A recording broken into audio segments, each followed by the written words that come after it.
24 मार्च 2020 lockdown का ऐलान। हिंदुस्तान को बचाने के लिए, हिंदुस्तान के हर नागरिक को बचाने के लिए, आपको बचाने के लिए, आपके परिवार को बचाने के लिए आज रात 12 बजे से घरों से बाहर निकलने पर पूरी तरह पाबंदी लगाई जा रही है। 3 मई 2020 तक लॉकडाउन बढ़ा। पूरी निष्ठा के साथ 3 मई तक लॉकडाउन के नियमों का पालन करें, जहां है वहां रहे। 12 अप्रैल 2020 यूपी में सीएम योगी का मॉडल। लॉकडाउन पर प्रदेश सरकार पूरी तरीके से भारत सरकार की गाइडलाइन का पालन करेगी। क्योंकि यही 23 करोड़ जनता के उत्तम स्वास्थ्य और सुरक्षित भविष्य के लिए आवश्यक है। कोरोना पर इंडिया का कंट्रोल। देश में 78 ऐसे डिस्ट्रिक्ट्स हैं जहां पर पिछले 14 दिनों से कोई केस नहीं आया है। हमें हर संभव मिलकर यही कोशिश करनी है कि ऐसे जिलों की संख्या निरंतर बढ़ती रहे। इस स्थिति के अंदर देखें तो 33 नए जिले ऐड हुए हैं, जो कि 9 स्टेट में ऐड हुए हैं, जहां पर कि पिछले 14 दिनों से कोई केस नहीं आया है। साथ ही कोरोना से जंग का मोदी योगी फॉर्मूला हिट।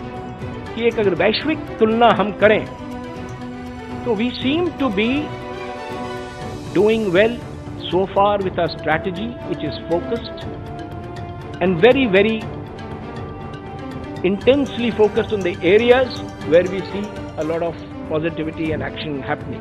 30 दिन पूरे। 3 मई को क्या? लॉकडाउन के इन 30 दिनों में भारत की जनता ने जिस तरह का जज्बा दिखाया है, ये बेहद काबिले तारीफ है। और यही कारण है कि आज पूरे विश्व भर में भारत एक ऐसा देश बनकर उभरा है जहां कोरोना पर हमने सर्वाधिक नियंत्रण रखा है। और सारे देश के हितों को देखकर निर्णय लिया जाना चाहिए, ताकि लॉकडाउन से होने वाले फायदे का भी भरपूर लाभ उठाया जा सके और आगे आने वाले समय में कोई परेशानी भी ना हो। नमस्कार, स्वागत आप सभी का आज के महाबहस में।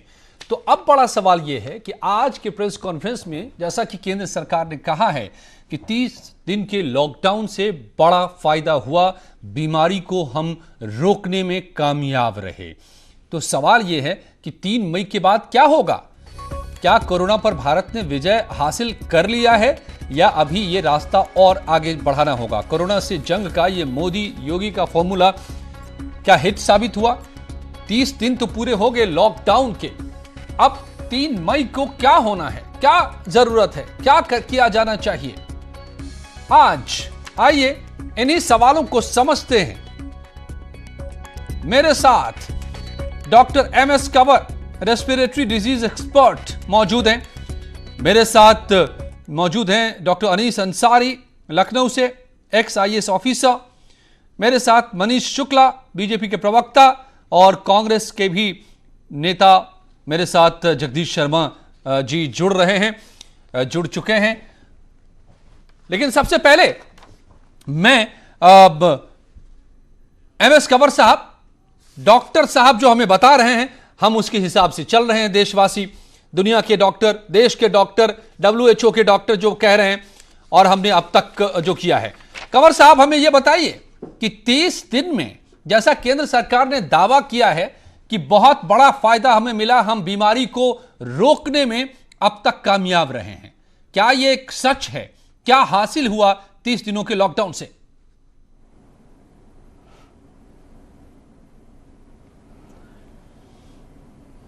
इसमें कोई शक नहीं है कि बहुत फायदा हुआ। अगर लॉकडाउन ना किया होता तो हो सकता है ये जो आप नंबर्स हजारों में गिन रहे हैं इन्फेक्शंस के, वो लाखों में होते और डेथ रेट भी बहुत ज़्यादा होता और हमारे हॉस्पिटल्स ओवरवेल्म हो चुके होते, केसेस को संभाल नहीं पाते। लॉकडाउन से सबसे बड़ा फ़ायदा ये होता है कि एक कर्व को फ्लैटन करने का आपको मौका मिलता है। उससे ये फ़ायदा होता है कि आप इतने अरसे में अपनी फैसिलिटीज़ को अपग्रेड कर सकते हैं, अपने हॉस्पिटल बेड्स क्रिएट कर सकते हैं जी। प्राइवेट हॉस्पिटल्स भी, और जो ऐसी जगहें जहाँ पे अगर ओवरवेलमिंग केसेस आने शुरू हो जाएं और बेड्स ही ना हॉस्पिटल्स में हो, तब कहाँ पेशेंट को भेजा जाए, वो भी तैयारी आप कर सकें, जो कि बड़े अनयूजुअल सर्कमस्टेंसेस होते हैं, उसकी तैयारी की जाती है। ये नहीं कि वहाँ पे सीधा पेशेंट को भेज चला जाएगा। अभी प्राइवेट हॉस्पिटल्स में भी बेड उतने ज़्यादा भरे नहीं हैं, लेकिन तैयारी करने का आपको टाइम मिला। अगर वुहान की तरह एकदम से पेशेंट्स आने शुरू हो जाते तो वो हॉस्पिटल संभाल ही कुछ ना पाते और आपको इतनी डेथ रेट मिलता कि सारा हिल जाता हिंदुस्तान। सो मैं सोचता हूं कि ये लॉकडाउन बहुत ही फायदेमंद था। जो लॉकडाउन 2.0 हुआ, अगर ना होता तो हम बड़े हैरान होते और अफसोस करते कि जितने हमने फायदे अपना गेन्स किए हैं जी, वो हमारे गेन्स हाथ से निकल जाएंगे, क्योंकि दोबारा से हमारी कर्व एकदम से राइज कर जाएगी जी। वो नहीं हुआ, अच्छी बात है। बाकी कितनी देर और लॉकडाउन चलेगा ये भी सोचने वाली बात है।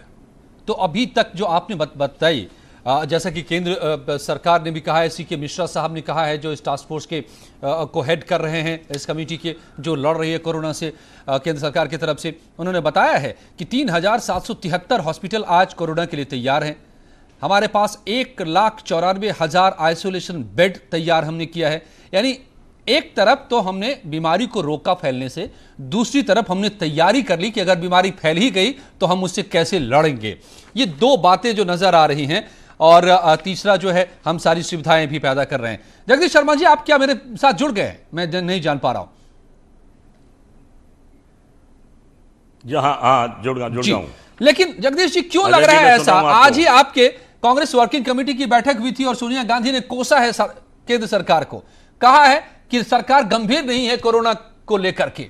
आपको ऐसा क्यों लग रहा है? आपकी नजर में क्या होना चाहिए कि सारे जो अब तक के कोशिशें हैं वो बेकार हैं, लॉकडाउन बेकार रहा और कोशिशें बेकार है, खत्म कर दीजिए? देखिए अजय भाई, मैं आपको बताना चाहता हूं, लॉकडाउन को सक्सेस करना हम सबकी दायित्व है और इसको करना चाहिए, और ये जब तक रखना चाहिए जब तक इसकी दवाई ना जाए। टाइम तो हम दे रहे हैं, टाइम टू टाइम दे रहे हैं। 3 तारीख के बाद फिर आगे बढ़ाना पड़ेगा, ये हमारी मजबूरी है। अगर आदमी को बचाना है, इसको लॉकडाउन में रहना पड़ेगा। सोनिया गांधी जी जो कह रही हो, ये कह रही हैं कि हमारे पास टेस्ट करने की किट नहीं है, टेस्ट नहीं किया जा रहा है। आंकड़े आजकल एक ही चीज देखने को मिलता है कि इतने बच गए, इतने मर गए, इतने बढ़ गए। टेस्ट करोगे तो पता लगेगा। ये बीमारी बहुत भयंकर है, बहुत बुरी तरह से फैल रही है, दिखाया कम जा रहा है। गुजरात में, हर जगह, मध्य प्रदेश में, जहां भी आप देखो, ये बीमारी महामारी का रूप ले रही है, खतरे की घंटी बजा रही है। इससे लड़ना पड़ेगा, सबको मिलकर लड़ना पड़ेगा। हम राजनीति करते हैं, लेकिन हम विपक्ष के नाते, सोनिया गांधी जी और हमारा अधिकार है कि हम पक्ष को बताएं कमी क्या है। हमारी सलाह प्रधानमंत्री जी ने मांगी थी, हम दे रहे हैं, वो सुन रहे हैं। दवाई का अरेंजमेंट करो, लोग परेशान हैं, खाना नहीं है, हर जगह कोई ना कोई लोग अपने घर नहीं जा पा रहे हैं। ये भी एक बहुत बड़ी समस्या थी। लॉकडाउन एकदम बंद कर दिया गया। थोड़ा टाइम देते तो मैं समझता हर आदमी अपने घर पहुंच जाता, हर आदमी समर्थन करता है। जगदीश जी, मैं एक आंकड़ा दे दूं आपको, जब तक दवाई नहीं है जब तक चलेगा। जगदीश जी, 23 अप्रैल को, आज सरकार ने ये डेटा सामने रखा है, 23 अप्रैल को 14,915 टेस्ट हुए थे और आज 33 गुना बढ़कर 5 लाख के पार टेस्ट हो चुका है। तो आपको क्यों लगता है कि टेस्ट में इजाफा नहीं हो रहा है? 33 गुना इजाफा किया गया है, क्षमता को बढ़ाया गया है। भाई कैसी बात कर रहे हो? अजय भाई कैसी बात कर रहे हो? 135 करोड़ तो रजिस्टर्ड लोग हैं और 20 करोड़ ऐसे जिनके पास कोई आईडी नहीं है। 150 करोड़ की आबादी में 5 लाख, शर्म आती है। हम कहते हैं हिंदुस्तान तरक्की कर रहा है, ऐसी तरक्की करेगा? सही मायने में तो किट नहीं है हमारे पास, हम फेल हो रहे हैं और यह आंकड़ा बढ़ता जाएगा, महामारी का रूप लेगा। अभी कोई सीरियस नहीं है। आंकड़े मत दिखाओ, ये मत दिखाओ कि इतने मर गए, इतने बच गए। इलाज करो, लोगों को सुनो। गुजरात में महिला रो रही थी, हमें कोई एडमिशन नहीं हो रहा है। हमने देखा उस वीडियो को, आपने भी देखा होगा। ओके, मनीष शुक्ला से जवाब लेते हैं आपके आरोपों का। बीजेपी का जवाब इधर उधर घुमा रहे हैं। ठीक है, ठीक है, आपकी चिंता है, कांग्रेस की चिंता है मनीष शुक्ला जी कि हम कांग्रेस की माने, इस वक्त जगदीश शर्मा जी की माने तो हम कुछ कर रहे हैं और बहुत ज्यादा कुछ नहीं कर रहे हैं। देखिए अजय जी, सर्वप्रथम तो मैं कहना चाहूंगा कि पूरा राज्य, देश और पूरा विश्व कोरोना विष्का से लड़ रहा है और आज 30 दिन लॉकडाउन के हुआ, सबसे पहले तो मैं देश की जनता को बधाई दूंगा कि कंधे से कंधा मिला के उन्होंने स्वास्थ्य कर्मियों, पुलिस कर्मियों और सफाई कर्मियों का जो साथ दिया, उसके नाते से हम इस महामारी को सीमित करने में सफल हुए हैं। उत्तर प्रदेश की बात करें तो हमारे पास 72 टेस्ट सैंपल लेने की व्यवस्था थी और 2 केंद्र थे। आज इस लॉकडाउन में हमने उन व्यवस्थाओं को ठीक किया है। आज करीब 16 टेस्ट करने के लैब हैं और कल यानी बुधवार को 3975 सैंपल टेस्ट किए गए, यानी 72 से 3975 और 2 से 16, और इस 16 लैब को 29 तक पहुंचाने की कवायद चल रही है जी। तो आपको लगता है कि देखिए, आलोचना करने के लिए, कमी निकालने के लिए तो बहुत चीजें लोग निकाल सकते हैं, लेकिन जिन विपरीत परिस्थितियों में स्वास्थ्य कर्मियों ने, पुलिस कर्मियों ने और देश की जनता और प्रदेश की जनता ने जो साथ दिया है, उसको दृष्टिगत रखते हुए बात करनी चाहिए। इतने बड़े राज्य में, विषमताओं से बड़े राज्य में आज भोजन घर तक पहुंच रहा है 3.15 करोड़ राशन कार्ड होल्डर्स को। इसके अतिरिक्त 2.93 लाख नए कार्ड इसी विभीषिका के समय में, यानी करीब 3 लाख नए कार्ड भी हमने बनाए। और योगी जी की जो कल्पना है, जो उनकी सोच है, मोदी जी की जो सोच है, कि इसके बावजूद जिसके पास कोई कार्ड नहीं है, जिसके पास कोई कागजात नहीं है, वो भी भूखा न रहे, उसकी भी व्यवस्था की जाए। एक कल्याणकारी राज्य की जो परिकल्पना को साकार कर रहे हैं। जी मैं आगे बढ़ता हूं एक एक करके। डॉक्टर अनीस अंसारी साहब हैं, एक्स IAS ऑफिसर। अंसारी साहब, तो क्या ये मोदी और योगी का फॉर्मूला कारगर साबित हो रहा है कोरोना से लड़ने में, और इसी को और आगे बढ़ाए जाने की जरूरत है? आपको क्या लग रहा है? Are we managing effectively?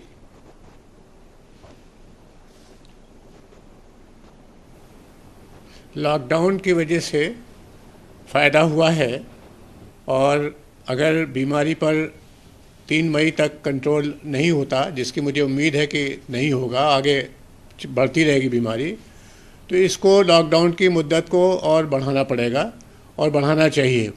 लेकिन कई चीज़ें हैं जिस पर ध्यान देने की ज़रूरत है, सरकार को भी और जनता को भी। एक तो ये गलतफहमी में हम लोग ना रहे कि 14 दिन के बाद ये वायरस ख़त्म हो जाता है। जो असिम्प्टोमेटिक, यानी बिना, जहाँ पर पता नहीं चल पाता कि इसको किसी शख्स को वायरस ने अफेक्ट किया है कि नहीं किया, ऐसे केसेस में ये पाया जा रहा है कि जो लक्षण है, ये पाया जा रहा है कि बिना लक्षण वाले केसेस में खाली 14 दिन नहीं, 28, 30 दिन तक ये वायरस बाद में अटैक करता है। तो हमें ये मान के चलना चाहिए इस स्टेज पे जो अभी तक नॉलेज है कि 14 दिन की मियाद जो है कम आकी जा रही है। 14 दिन के बाद भी लोग बीमार हो सकते हैं, जिनको 14 दिन पहले अटैक हुआ है तो वो 28 दिन तक उससे लक्षण आ सकते हैं बीमारी के। तो ये 14 दिन के आंकड़े पर बहुत भरोसा नहीं करना चाहिए। दूसरी चीज़, जो लोग टेस्टिंग की बात कर रहे हैं, टेस्टिंग बढ़े, वो सही कह रहे हैं। हमारा मुल्क बहुत बड़ा है आबादी के लिहाज से, 135 करोड़ की आबादी बताई जा रही है सरकारी तौर पर। उसमें ये 5 लाख का जो आज का फिगर है, ये बहुत कम है, और ख़ास तौर से गांव वगैरह में तो अभी कोई टेस्ट हुए नहीं। स्लम एरियाज़ में अभी बहुत ज़्यादा टेस्ट हुए नहीं। स्लम एरियाज़ में सब लोग बिल्कुल मिलजुल के एक करीब में रहते हैं, क्योंकि आबादी ज़्यादा है और इलाका कम है, ज़मीन वहाँ पर कम है, स्पेस कम है। तो इसलिए ये 5 लाख के फिगर को अभी बहुत बढ़ाने की ज़रूरत है। सरकार ने यकीनन काम बढ़ाया है, टेस्टिंग का रेट बढ़ा है, रैपिड टेस्टिंग भी शुरू की है, लेकिन ये इस पर तसल्ली करके नहीं बैठ जाना चाहिए कि बहुत अच्छा काम हो गया है, अभी कमज़ोर है मामला। दूसरे जो छोटे छोटे मुल्क हैं, साउथ कोरिया, आपका हांगकांग, इन्होंने हमसे कहीं ज़्यादा टेस्टिंग की है, और हमारी आबादी तो बहुत ज़्यादा है इनके मुकाबले, वो तो हमारे एक ज़िले के बराबर है वो लोग। तो इस पर तसल्ली करके नहीं बैठना चाहिए। तीसरी बात, जो मज़दूर हैं या जो वर्कर्स हैं, जो स्टैंडर्ड है, ख़ास तौर से महाराष्ट्र और NRC में, नेशनल कैपिटल रीजन में, NCR में, इनको सरकारों को चाहिए कि अपने अपने इनके ज़िलों में रेलवेज़ की स्पेशल ट्रेनें चला के और पब्लिक बसेस लेकर सेफ्टी के कंसिडरेशन के तहत, यानी उनका पहले टेस्ट कराएं, उनको स्पेसिंग दें, और फिर उनको जहाँ ले जाएं वहाँ पर फिर इनको रखें आइसोलेशन में। इस एहतियात के रखते हुए इनको पहुँचा दें। ये इसलिए पहुँचा दें कि अभी जो लोग ये रह रहे हैं, ये बिल्कुल स्ट्रैंडेड है, तो कोई सड़कों पे रह रहा है, घरों में किराया देने के लिए है नहीं। अगर इनको ऐसे ही छोड़ दिया जाएगा तो एक तो इनमें डिप्रेशन होगा और मौतें होनी शुरू हो जाएंगी, झगड़े होने शुरू हो जाएंगे, सुसाइड होने शुरू हो जाएंगे। तो इनको लेके जाना चाहिए। अच्छा, सरकार ने ऐसा नहीं किया कि लोगों को उठाया नहीं है। ईरान से हम लोगों ने बुलाया है, चाइना से बुलाया है और मुल्कों से लेके आए, लेकिन सब बड़े लोग थे। अभी कोटा से लेके आए स्टूडेंट्स को, वो सब बड़े घरानों के लोग हैं। तो जब बड़े घरानों के लोग लिए सरकार ने नर्म दिली का इजहार किया है और उनका इंतजाम किया है, तो मैं नहीं समझता कि डेमोक्रेसी में हम मजदूर जो लोग की बहुत ज्यादा योगी सीएम योगी ने कहा है के हाल पर छोड़ कि जो दूसरे राज्यों के लोग हैं उत्तर प्रदेश में, अगर उन राज्यों की सरकार है उन्हें अपने यहाँ मंगाना चाहे तो सरकार मदद करने को तैयार है। ये उन्होंने प्रस्ताव भी रखा है। जो आप कह रहे हैं बहुत ही इंपॉर्टेंट बात है। लोग स्ट्रैंडेड हैं, फंसे हुए हैं। खाली यूपी के जी, पूरे देश में होने चाहिए ये। मैं यूपी का जगदीश जी, मैं आपके पास आता हूँ। मोटा अंदाजा कि 10, मेरा अंदाजा। जी जी जी, ओके ओके अंसारी साहब, आप बात पूरी कर लीजिए। मैं एक आंकड़ा देना चाह रहा था जी जी जी कि महाराष्ट्र में तकरीबन 10 लाख और उसमें एनआरसी एनसीआर में नेशनल कैपिटल रीजन में तकरीबन 10 लाख, यानी 20 लाख के करीब है जो माइग्रेंट लेबर की पॉपुलेशन है।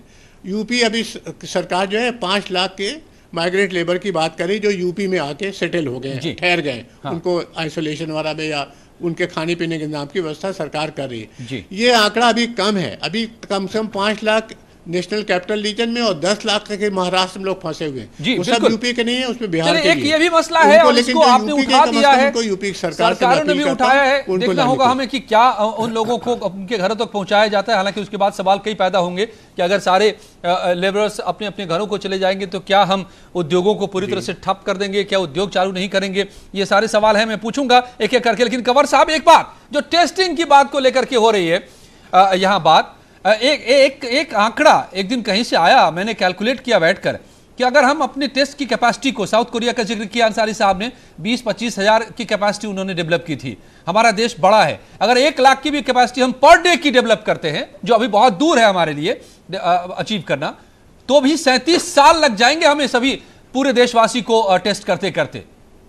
तो हाउ मच, कितना हम बढ़ा सकते हैं अपनी कैपेसिटी? क्या यह रास्ता हिंदुस्तान के लिए फिजिबल है?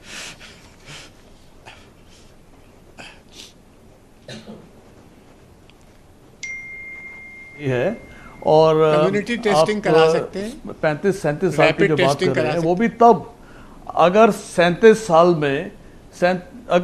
साल में हमारी पॉपुलेशन ना बढ़े तो 37 साल में पॉपुलेशन कितनी पहुंच जाएगी तो वो आगे से आगे चलता जाएगा। तो ये आंकड़ा बिल्कुल सही है। देखिए, हिंदुस्तान को आप साउथ कोरिया या हांगकांग से नहीं कंपेयर कर सकते। They are city states. Singapore बहुत कम आबादी है वहां की, कोरिया छोटा मुल्क है। लेकिन यहाँ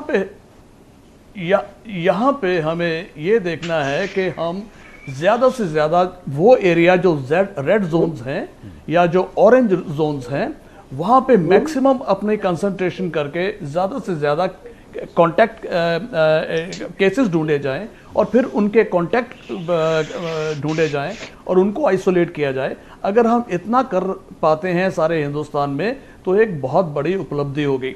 सो मेरे ख्याल में वही एक रूट अप्लाई किया हुआ इंडियन गवर्नमेंट ने, मिनिस्ट्री ऑफ हेल्थ ने, और मैं सोचता हूं कि उस हिसाब से ठीक है। हाँ, ये ज़रूर है कि जितनी ज़्यादा टेस्टिंग करेंगे उतना ही अच्छा है।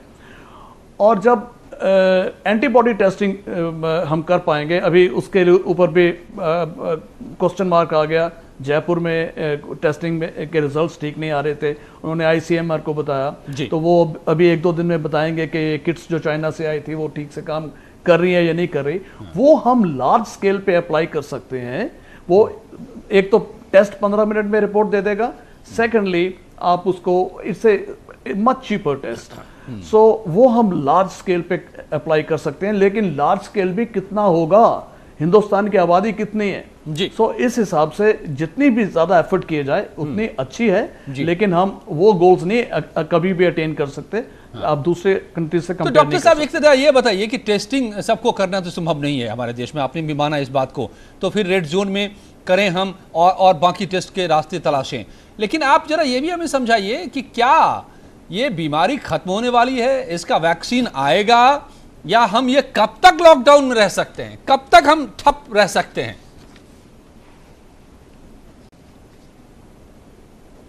वैक्सीन जरूर आएगा, लेकिन कब आएगा, that is the question mark. आपको मालूम है 72 वैक्सीन कंपनीज वैक्सीन बनाने की होड़ में लगी हुई हैं, इस वक्त रेस लगी हुई है, और हिंदुस्तान की भी 6 कंपनियां हैं जो कि वैक्सीन बनाने में लगी हैं, और हिंदुस्तान वैक्सीन बनाने में काफ़ी सक्षम भी है। इसको देखते हुए probably we will be lucky अगर इस साल के एंड तक हमें वैक्सीन मिल जाए। 12 से 18 महीने कहा जाता है, लेकिन जितनी स्पीड पे इनको सैंक्शंस मिल रही हैं और जितनी स्पीड पे सारा कुछ हो रहा है, कोई बड़ी बात नहीं कि इस साल के एंड तक या 12 महीने के अंदर अंदर आपको वैक्सीन मिल जाए। जब सारी कंट्री को आप वैक्सीन कर पाते हो, और अगर हम ये प्रिज्यूम करके चलें कि वैक्सीन की एफिकेसी 80 to 90% होगी, तो मैं सोचता हूं कि हम जो एक डिजीज को एक जो उसका R0 वैल्यू होती है उसको बहुत कम कर पाएंगे, और उसको पेंडेमिक हम आगे नहीं कहेंगे। वो बड़े अच्छे एक सिचुएशन आ जाएगी, लेकिन उसमें बहुत वक्त है। जब तक वो वक्त नहीं आता तब तक हमें कई और स्टेप्स लेने पड़ेंगे। हमें लॉकडाउन हमेशा के लिए इंडेफिनेटली नहीं रह सकते। तो हमको करना क्या है, मैं सोचता हूं कि जो ग्रीन जोन्स हैं उसमें थोड़ी लिबर्टी देनी शुरू करेंगे, उसमें थोड़ा बहुत रिटेल भी खुलेगा। जल्दी ही मैं सोचता हूं कि ई कॉमर्स भी खुलेगा, क्योंकि रिटेल और ई कॉमर्स को कंबाइन करेंगे। ये नहीं कि ई कॉमर्स चल रहा है और रिटेल बंद हो गया तो it will be an non level playing field. धीरे धीरे डोमेस्टिक फ्लाइट्स भी शुरू करेंगे, लेकिन सब कुछ धीरे धीरे होगा। That would be probably sometime later in the month of May और जून। ये चीजें धीरे धीरे करेंगे, और वो भी उसको ऑब्जर्व करेंगे कि उसके रिजल्ट्स क्या हो रहे हैं। अगर किसी जगह पे लॉकडाउन खोलने से, even in green area, green zone, अगर फिर से केसेस बढ़ने शुरू हो जाते हैं तो लॉकडाउन दोबारा भी किया जा सकता है। So it is a very complex procedure. Lockdown करना बहुत आसान है, लॉकडाउन खोलना बहुत मुश्किल है। मैं आता हूं आपके पास मनीष जी। जगदीश शर्मा जी के पास उनकी बारी आ गई है, बहुत देर से वो उंगली भी उठा रहे हैं। जगदीश जी, आप समझ रहे हैं गंभीरता को? हम लोग क्या कौन सी लड़ाई लड़ रहे हैं? क्या मौत बाहर घर के दरवाजे के बाहर नाच रहा है, उससे मुकाबला करना है? क्या तरीके हो सकते हैं? सारे विशेषज्ञ लगे हुए हैं, पूरी सरकार लगी हुई है, 30 दिन के लॉकडाउन के नतीजे बेहतर हैं, तो इसमें अभी हमें मिलकर लड़ना होगा। और मैं तो सलाम करता हूं इस देश के 99.99% लोगों को जो घर में दम साधे बैठे हुए हैं, इस लड़ाई को लड़ रहे हैं वो बैठ करके। सबसे मुश्किल लड़ाई उनकी है जो इतने दिनों से घर में बैठे हुए हैं, लेकिन आगे भी बैठना पड़ सकता है। चारा क्या है जगदीश शर्मा? अजय भाई, मैं डॉक्टर तो नहीं हूं, पर मैं ये जरूर जानता हूं इसकी दवाई अभी तक लॉकडाउन ही है। जब तक दवाई नहीं बनेगी हमें घरों में ही रहना पड़ेगा। अभी हमारे डॉक्टर साहब कह रहे थे कुछ ग्रीन एरिया है उनको खोल दो। मैं समझता हूं जैसे ही खोलेंगे तो ग्रीन भी लाल हो जाएंगे। सही बात तो है कि सरकार के साथ सभी स्टेट की सरकार मिलकर काम कर रही है, और उत्तर प्रदेश के मुख्यमंत्री भी अच्छा काम कर रहे हैं अपनी जनता के बीच में। सही बात तो है कि आने वाली समस्या के बारे में बताना चाहता हूं।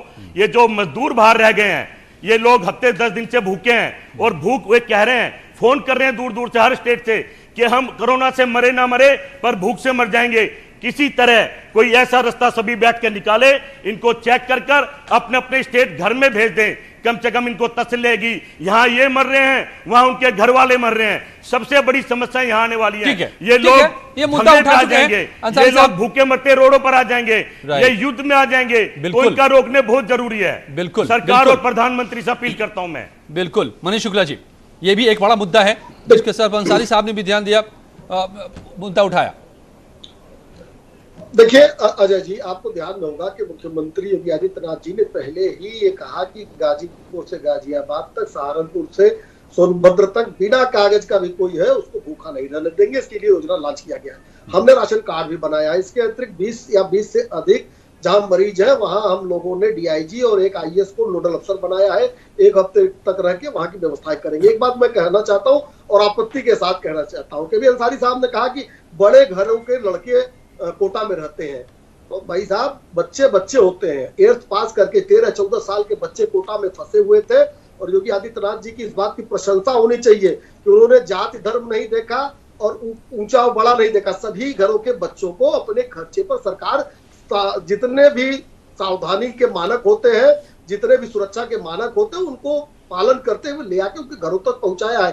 5 लाख मजदूरों को भी योगी आदित्यनाथ की सरकार, उत्तर प्रदेश की सरकार ने उनको घरों तक पहुंचाया है, जब दिल्ली की सरकार ने हाथ खड़े कर दिए थे। महाराष्ट्र की सरकार से भी बात कर रहे हैं। हमको लगता है कि वहां की कांग्रेस और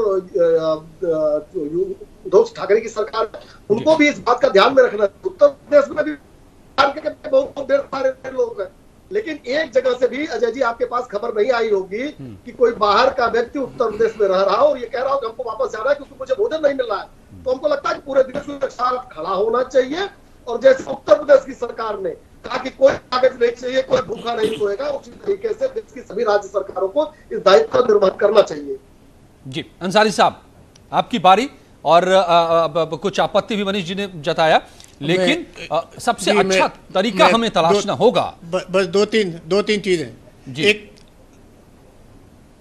देखिए मजदूरों के मसले पर इस गलतफहमी में नहीं रहना चाहिए कि आदेश हो गए कि खाना सबको दिया जाए तो सबको खाना मिलने लगा।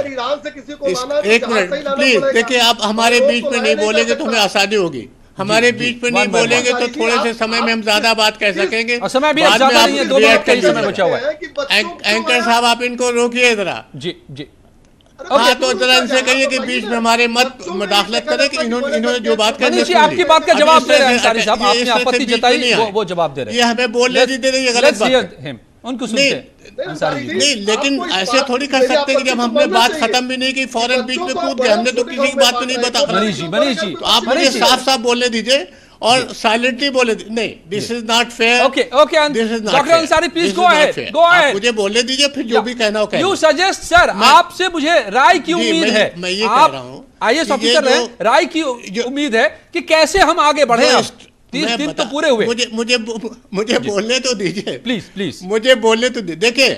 देखिए जैसे हम लोगों ने कोटा के लिए सरकार ने इंतजाम किया, मैं एग्जैक्टली वही कह रहा हूं कि जैसे कोटा के लिए इंतजाम किया, चाइना के लिए इंतजाम किया, वैसे हम लोग जो गरीब मजदूर हैं इनके लिए भी इंतजाम करें।